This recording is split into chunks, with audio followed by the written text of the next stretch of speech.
Olá, estamos iniciando mais uma edição do TV Brasilagro, programa produzido pela STZ TV UHF, canal 59, Sertãozinho, estado de São Paulo. Você pode assistir a íntegra de todos os nossos programas visitando o nosso site brasilagro.com.br. No mesmo site você se inscreve para receber todos os dias e gratuitamente ao Clipe em Brasilagro, com as notícias nacionais e internacionais das cadeias produtivas do agronegócio. Se você tiver alguma sugestão, converse conosco através do e-mail tv@brasilagro.com.br. O programa de hoje, que é uma sequência do programa da última semana, nós temos aí a honra e a satisfação de termos os coronéis Edno Martins da Silva Leão e também Carlos Gomes Monteiro, especialistas em inteligência, especialistas em gerenciamentos de risco, segurança e compliance. Eu quero começar o programa entregando a palavra ao coronel Edno, que tentou me interromper ao final do último programa, mas infelizmente, desculpa, nós já estávamos com o tempo tomado. E eu quero que você coloque o seu argumento que você queria apresentar.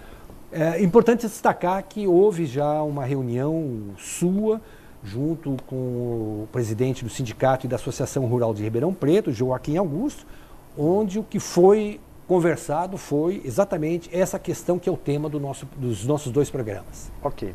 Sobre a atividade de inteligência, Ronaldo, que você abordou no programa da semana passada, você nos perguntou sobre se a nossa experiência na atividade de inteligência militar, se ela é adequada a subsidiar uma atividade semelhante voltada para o agronegócio. É perfeitamente adequada, porque os princípios são os mesmos. Então nós temos, para produzir um conhecimento de inteligência, nós vamos obter dados que interessam, que fazem parte do contexto que está sendo analisado, dados esses que podem ser obtidos de diversas fontes, numa conversa com uma pessoa, com outro produtor rural, com um funcionário de outra empresa, dados obtidos por imagens, como nós também mencionamos aqui no programa da semana passada, um drone, uma fotografia por satélite e coisas dessa natureza, e também dados obtidos por outras fontes, por sinais, dados disponíveis na internet, que contém uma base muito grande para nós colhermos dados, para que esses dados, seguindo uma metodologia, que essa metodologia é perfeitamente aplicável no agronegócio, no mundo empresarial, para que aí sim nós venhamos a produzir um conhecimento com base científica nessa metodologia, para que este conhecimento venha a subsidiar o processo decisório, ou seja, fazer com que o decisor tome a sua decisão não estando nebuloso ou em dúvida ou sem saber bem sobre determinado aspecto. Ou seja, o grande objetivo é clarear a situação para que haja a melhor decisão possível. E nesse sentido, esse processo, essa estrutura, ela pode ser estabelecida em todos os níveis, desde um produtor pequeno ou médio até as grandes empresas do setor. Então pode CNA, as confederações, e o ideal seria que o quê? Que todo mundo tivesse uma estrutura pensando nisso daí, se antecipar aos eventos que podem ser benéficos ou prejudiciais para a sua atividade. Já há uma data para essa apresentação lá na sede do sindicato? Não, ainda não foi definida a data. Nós estamos em contato lá com o senhor Joaquim, que nos recebeu muito bem e demonstrou um interesse grande neste assunto. Então nós pretendemos ir em breve fazer uma apresentação de como isso pode vir a ser feito no âmbito do agronegócio. Então aproveitamos aí e estendemos o convite para quem quiser participar disso daí, demonstrar interesse também, será muito bem-vindo. O convite público vai ser feito através do nosso site brasilagro.com.br. Evidentemente que o auditório do sindicato é um auditório com uma capacidade restrita de acomodação de pessoas, mas evidentemente que é um tema da maior importância, não apenas para líderes regionais, líderes nacionais do agronegócio, mas também para os produtores, e bem como o senhor acabou de dizer, não precisa ser um grande produtor, médio produtor, pode ser até um pequeno produtor.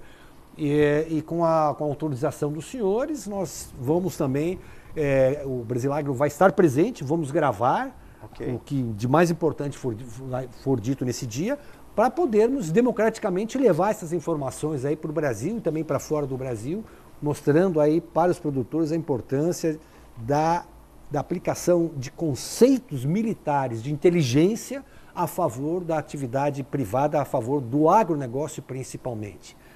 Coronel Gomes, compliance. Que nome bonito, o que vem a ser compliance? Então, compliance é uma palavra de inglesa, né? E oriunda do verbo to comply, que significa estar em conformidade. Na verdade é isso.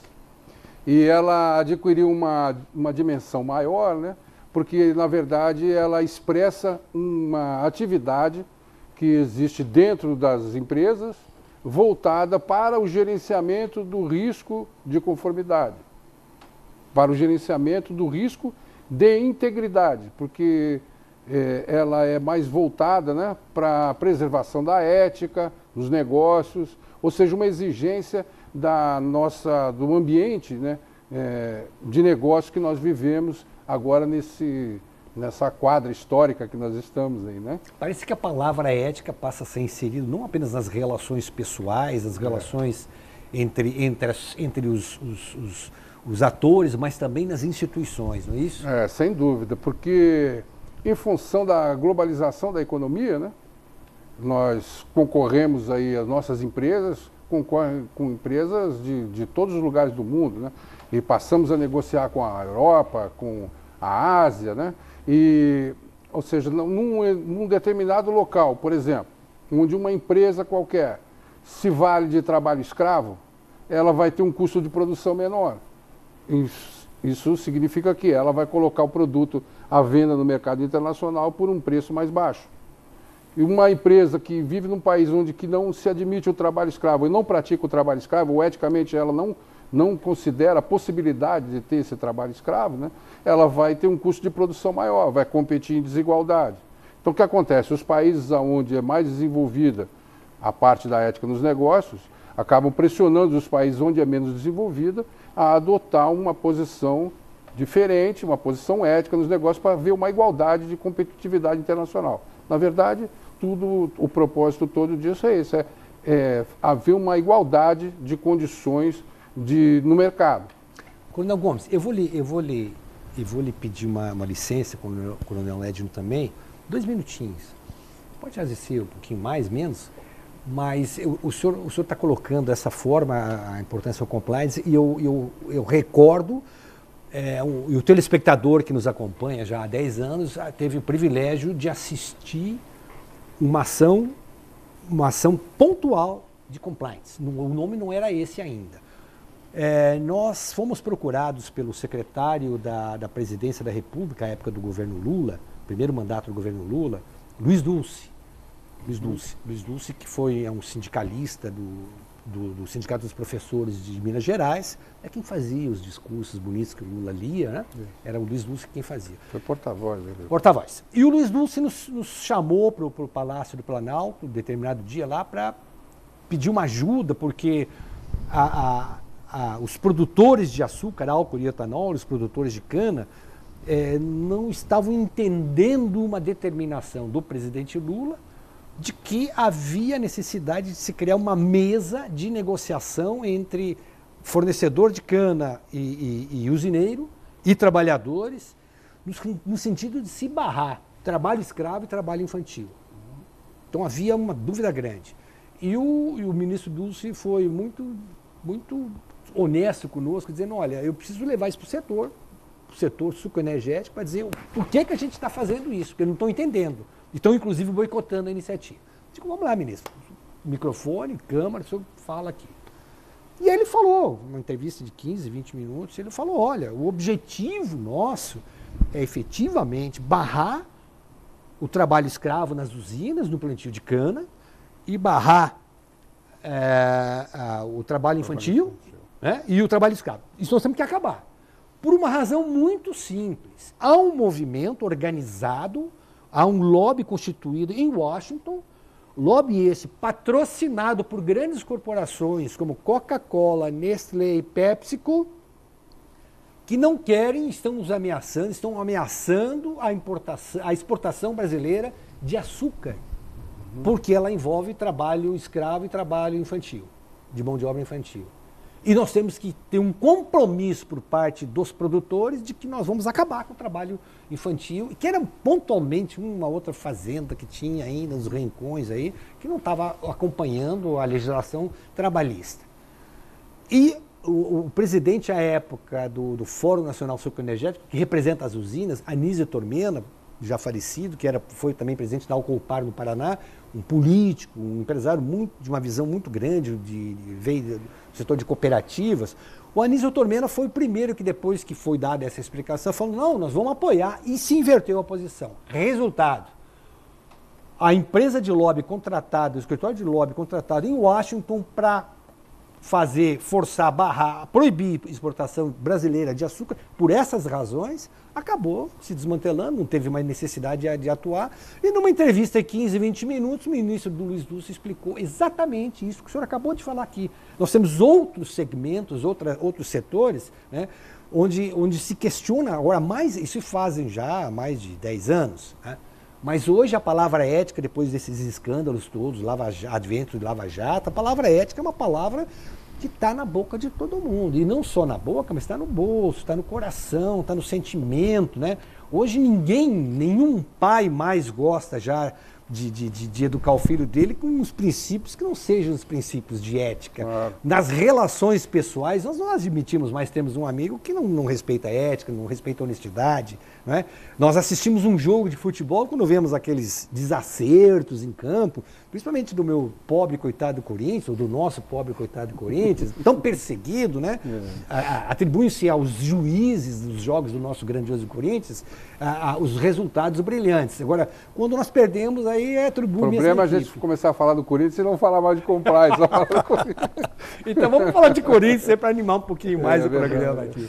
Mas eu achei importante relatar essa história, é uma experiência que a gente teve, a gente pôde participar, e está aí uma situação. O Brasil hoje é o maior exportador de açúcar, às vezes bombardeado por outros países que acabam subsidiando, mas também aí falta um pouquinho de organização do setor produtivo com ações do governo que começam a ser cobradas cada vez mais. E na atual conjuntura, quem não tiver de acordo com essa nova palavra, essa palavra moderna, compliance, vai pagar um preço caro. Vai ter prejuízos significativos. Ou talvez, Coronel Edson, que seria pior, né? Fica fora do mercado, né? Perde competitividade. Perde competitividade. A receptividade, Coronel Gomes, por parte do empresariado e das instituições que representam não só o agronegócio, mas a agroindústria também, que é importante. Nós temos aqui em Sertãozinho, a sede do CEIS, o Centro Nacional das Indústrias do Setor Sucroenergético e Biocombustíveis. São empresas que trabalham, já vinham trabalhando também, trabalham com grandes corporações, onde compliance é exigido, onde a ética é exigida. Essas grandes empresas, hoje a Petrobras mais do que nunca, Companhia Vale do Rio Doce mais do que nunca. E parece-me que há alguma coisa a nível de Ministério da Agricultura também, de se instituir aí um selo de ética, um selo de qualidade, é isso? Exatamente. Então como a gente estava falando, né, a atividade está crescendo bastante, sobretudo depois da expedição da Lei Anticorrupção. A Lei Anticorrupção foi expedida em 2013, entrou em vigor no início de 2014, e a Lei Anticorrupção, então, estabelece uma punição muito grande, né? A maior parte das punições estão sendo aí resultado da Operação Lava Jato, são fundamentadas na Lei Anticorrupção. Então, uma série de atos ilícitos que são praticados e a repercussão que tem, né, o resultado que tem, o risco para a empresa é muito grande.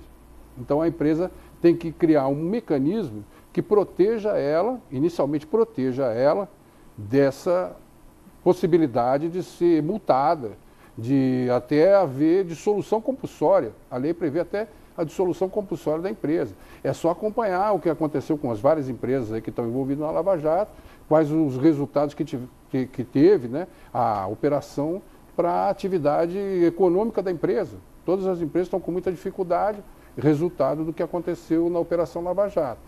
E a maior parte das aplicações vieram da aplicação da legislação anticorrupção. Então, com a legislação anticorrupção, foi criado também um decreto que regulamenta a lei anticorrupção, que é o decreto 8.420 de 2015, que é um decreto que estabelece o que vem a ser um programa de integridade. Então, o programa de integridade é um mecanismo que a empresa vai organizar que também tem vários pilares que sustentam esse mecanismo. E são pilares que se interrelacionam. Então, as empresas assim mais tradicionais, que já estão no mercado há muito tempo, grande parte delas já tem uma postura ética, porque é por isso que elas estão permanecendo no mercado durante muito tempo. Então, assim, é comum a gente ouvir o proprietário da empresa, ou o gestor da empresa, o diretor, falar assim, não, a nossa empresa não precisa disso porque nós já somos compliance. Não, mas é que a lei exige que exista esse mecanismo, entendeu? Para possibilitar, no caso de haver alguma fraude, alguma corrupção, que haja um canal de denúncia onde o funcionário possa se manifestar, dizer o que está acontecendo, que seja feita uma avaliação dos riscos a que a empresa está exposta de integridade, que seja feito um código de conduta para a empresa, para que a empresa estabeleça, né, dê resposta a esses riscos, se antecipe aos riscos. Então, eu tenho que saber que eu não posso desenvolver nenhuma atividade comercial que haja conflito de interesse. Isso vai estar lá no código de conduta. Quando que há conflito de interesse? Aí está estabelecida uma série de circunstâncias onde isso acontece. Então, isso tem que estar escrito e determinado, porque senão a empresa não estará compliance, não estará em conformidade com a legislação. E isso é que vai acarretar essas multas todas. E o compliance é interessante a sua implementação, porque ele tem um poder transformador na empresa, né? A empresa vai ter que adotar novas práticas de negócio, porque ele tem a estrutura, né, por si só, ela possibilita isso daí, essa transformação na empresa, a mudança de atitudes, a mudança de hábitos. A empresa vai estabelecer novas condutas com relação a várias atividades e vai ter que participar do mundo do negócio de uma maneira diferente. Então essa que é vamos dizer assim, o foco principal do compliance. Muito bem. Esse foco principal, né, agora também em resultado da Operação Carne Fraca, quando houve a Operação Carne Fraca, os resultados foram muito desastrosos, né, para o agronegócio brasileiro. E fruto de uma investigação da Polícia Federal e tudo mais, que todos nós sabemos aí o que aconteceu. Então a repercussão internacional que teve foi muito grande. Então o primeiro ministério que adotou a gestão da integridade foi o Ministério da Agricultura, da Pecuária e do Abastecimento. Então ele criou lá o seu programa de integridade. E então dentro do Ministério já está em andamento, o processo lá já foi implementado, e agora ele está estimulando, fomentando, né, essa atividade no âmbito das empresas do agronegócio. E aí criou o selo Integridade, o selo Agro Mais Integridade, que é esse selo que vai, assim, vamos dizer assim, vai premiar as empresas que tenha sido implementado um programa de integridade nos moldes daquele que está no decreto da lei anticorrupção, que nós já citamos. E vai credenciar essas empresas todas a poderem atuar livremente, tanto no mercado interno quanto externo, sabendo que o mercado vê nelas, por elas terem esse selo, terem esse atestado, de que são empresas que cumprem efetivamente o que determina aí a legislação e o bom senso nas relações. O senhor fala isso, o senhor fala de Operação Carne Fraca, eu recordo bem que duas das maiores empresas brasileiras, JBS e Odebrecht, envolvidas na Lava Jato, uma das primeiras ações, se não a primeira ação que ativaram, foi exatamente criar uma diretoria, uma superintendência de compliance dentro das empresas para mostrar que a empresa não estava mais, né? O mais não pode ser excluído, conforme com essas práticas antiéticas, né? e de que havia um compromisso por parte da empresa de colaborar e mostrar tudo o que havia acontecido de errado lá dentro e mostrando mudança. Isso envolveu, inclusive, nós tivemos um caso internacional famosíssimo da Siemens. A Siemens na Alemanha, quando instituiu o compliance dela também, ela mundo afora, Brasil incluso, né?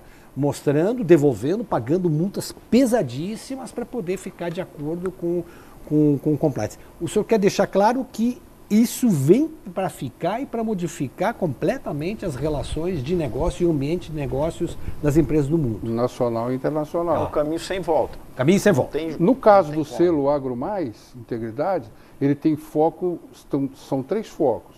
Um foco de responsabilidade social, voltado para o trabalho escravo e o trabalho infantil.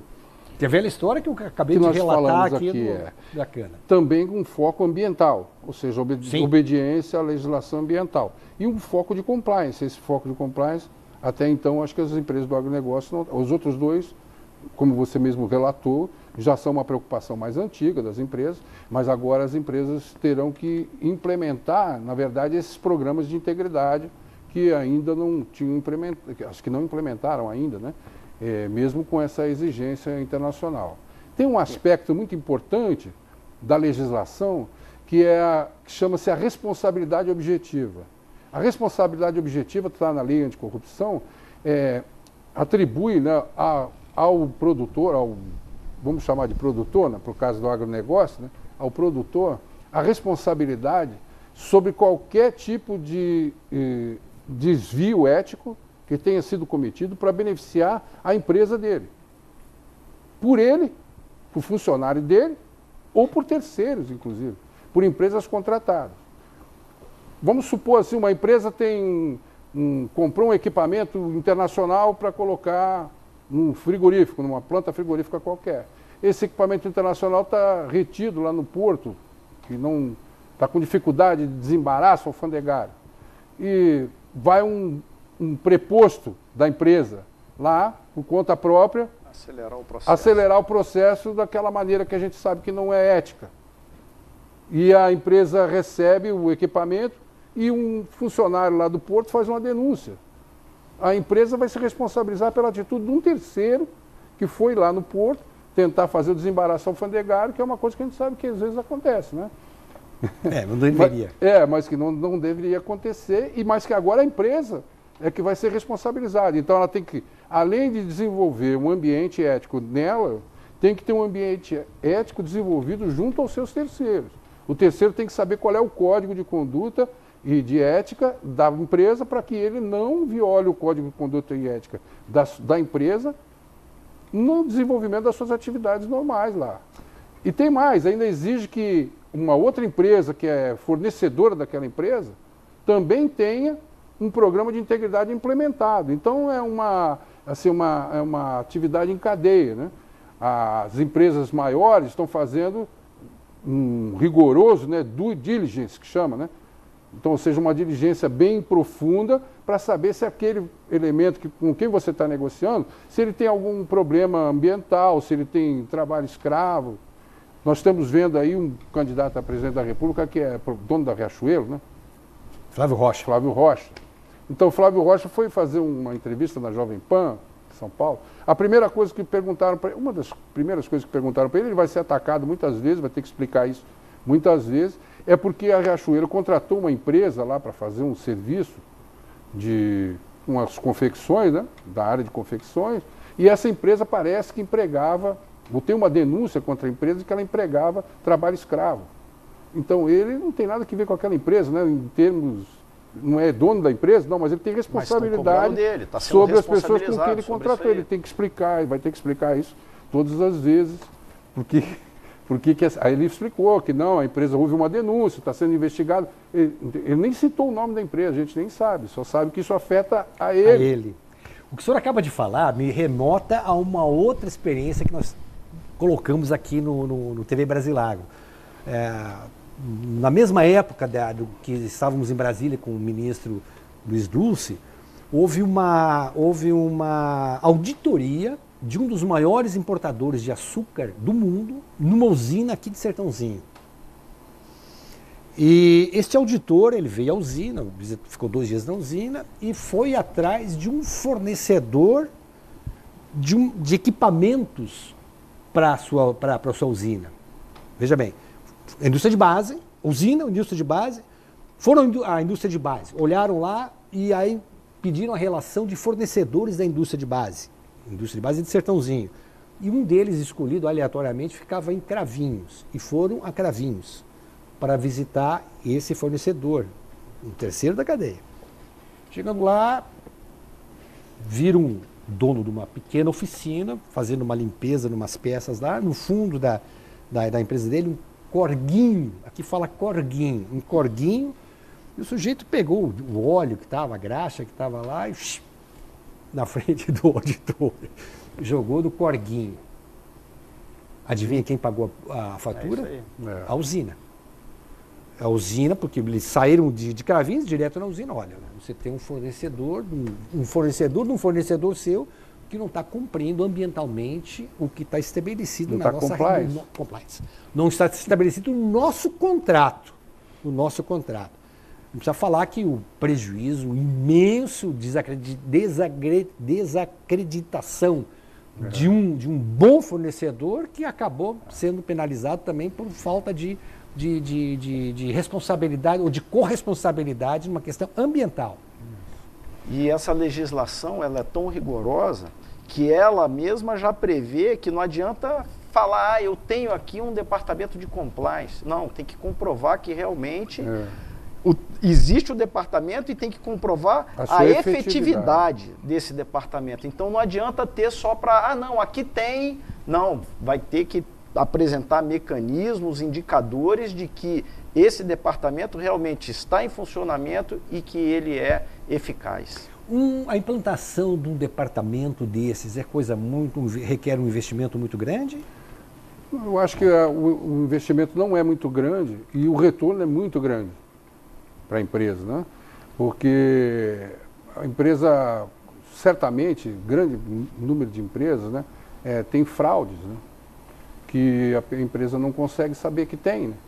E quando colocar uma estrutura de integridade dentro da empresa, com um canal de denúncia, né, com um código de ética, tudo isso daí vai trazer retornos, inclusive alguns que não serão mensuráveis, porque ele não sabia qual era a perda que tinha, né? Então é um investimento que vale muito a pena, tem muito retorno e inclusive tem esse poder transformador. Você fala, não, vamos fazer aqui só porque estão exigindo que a gente tenha, então é uma perda de tempo, é melhor fazer ele bem feito, porque o retorno financeiro, inclusive, é muito grande, a partir da atividade. Esse poder sensibilizador vem de quê? Da sensibilização de todos os integrantes da organização, ou seja, atingir coração e mente de todos os integrantes, fazendo com que eles enxerguem que realmente isso é necessário e é benéfico, não só para a organização, para a instituição, mas para todos os integrantes dela também. Os senhores tiveram e têm uma expertise, uma experiência também a nível internacional. Os países mais adiantados, isso aí já é norma, já funciona, já traz resultados? Já funciona. Você vê, por exemplo, nos Estados Unidos, a Petrobras, quanto que a Petrobras teve que pagar de multa? Verdade. Né? Porque os acionistas as empresas que são de capital aberto, que entram no mercado internacional, têm que garantir o pagamento de multa se não for compliance. Você vai lá aplicar o teu dinheiro, mas você não sabia que tinha fraude, né? Por que a Petrobras agora se criou um programa robusto de compliance, né? E você entrar no site, tem lá uma parte só dedicada a isso, explicando quais foram os processos. A empresa melhorou muito, né, nesse aspecto e explicando, né? Por quê? Porque tem que atrair o investidor de novo, né? É uma empresa de capital aberto, o valor dela é o preço da ação. Então, eu vou aplicar numa empresa que não é compliance ou numa que é compliance? Porque eu tenho certeza que meu dinheiro não será desviado. Então é isso que o investidor, grande investidor internacional, procura, esse tipo de empresa que está nessas condições. No Brasil, nós caímos da posição 71 para 94 na percepção da transparência internacional em termos de corrupção. Com toda a Lava Jato acontecendo, com todos Então, esses processos têm que se modificar para melhorar a nossa imagem internacional, já que nós temos um potencial tremendo, né, de competitividade no negócio, né? O agronegócio pretende ser o campeão mundial de segurança alimentar, né? O Brasil, nós temos condição de fazer isso, 3 safras por ano, não é? Então é preciso a gente se adequar a essas regulamentações internacionais para competir em igualdade de condições, aí, deixar de sofrer punições internacionais, como estão sofrendo agora, embargo na Europa, né? Na China. A propósito, a Associação Brasileira de Proteína Animal, a BPA, que reúne aí os produtores de frango e de aves, tem dito e respondido, inclusive, publicamente, até outro dia nós publicamos com destaque no Brasilar um artigo do ex-ministro Alisson Paulinelli, da Agricultura, onde ele fala que essa política que a União Europeia está adotando contra o frango brasileiro e envolve também um pouco da carne de porco, de suínos, isso remonta aí à época colonialista, né? Mas o próprio ministro reconhece que a falta de estrutura dos produtores, das entidades que representam os produtores, vamos sempre unir isso aqui, né? Às vezes não é só o produtor sozinho, a entidade que representa os produtores tem que se preocupar em apoiar esse tipo de ações. Ela faz com que abram brechas comerciais e os concorrentes, evidentemente, que aproveitam. É uma fraqueza, uma fragilidade nossa de país. Uma vulnerabilidade explorada. Exatamente. E aí voltamos a falar em inteligência, gestão de risco. Né? Gestão de risco. E talvez esse seja o caminho mais indicado para o estabelecimento dessas estruturas de compliance. As associações que representam os produtores. Porque você, ao invés de falar com um produtor apenas, né? Quer dizer, você vai pegar um fornecedor, vamos supor, um grande fornecedor de cana, uma unidade. E você tem aí uma comunidade formada de 25 mil produtores de cana. É muito mais fácil você, via a entidade assume esse compromisso, né? E está muito claro que os senhores estão colocando aqui para o nosso telespectador. Sem isso não tem mais negócio. Eu recordo uma entrevista que eu fiz com o embaixador Rubens Recupero. Rubens Recupero ocupou o maior cargo do comércio internacional. Ele foi presidente da UNCTAD, que é o braço de comércio internacional das Nações Unidas. E o ministro Rubens Recupero falou: setor do agronegócio sem sustentabilidade ambiental e social não vai ter condições de crescer. É o que os senhores estão dizendo aqui. Hoje, falando em compliance, quer dizer, um termo mais apropriado, mais moderno, mas o conceito é o mesmo. Quer dizer, ou organiza de fato e de direito para evitar Operação Carne Fraca, que foi um desastre sobre todos os aspectos, né? Nós mesmos, como consumidores aqui no Brasil, com aquelas marcas expostas na mídia, né, nós deixamos de comprar. Pelo menos na minha casa, minha esposa deixou de comprar, né? Ou então eu vi muito restaurante, o restaurante botando uma placa na frente, não somos compradores de carne desses frigoríficos aqui. O que é uma tragédia. O que é uma tragédia, porque o senhor mencionou bem antes, empregos. Quantos empregos foram perdidos e nunca mais vão ser recuperados?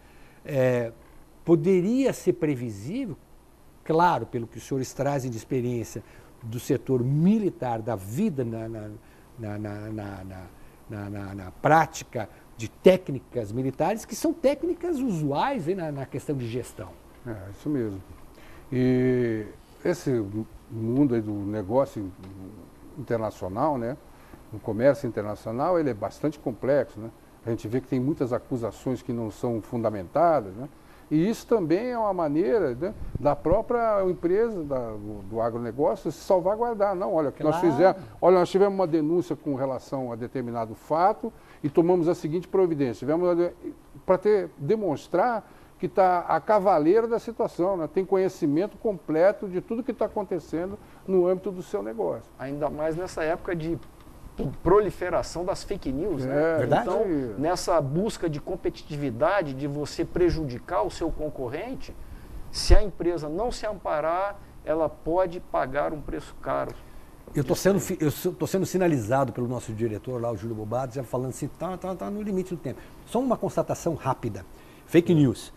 talvez a maior fake news que a gente tem nos últimos tempos, e reiteradas vezes ocupa espaço da mídia, espaço generoso da mídia, é plantio de cana-de-açúcar. E quando eu falo plantio de cana-de-açúcar, isso vale para soja também, milho. Na Amazônia, vamos derrubar a Amazônia para produzir cana-de-açúcar.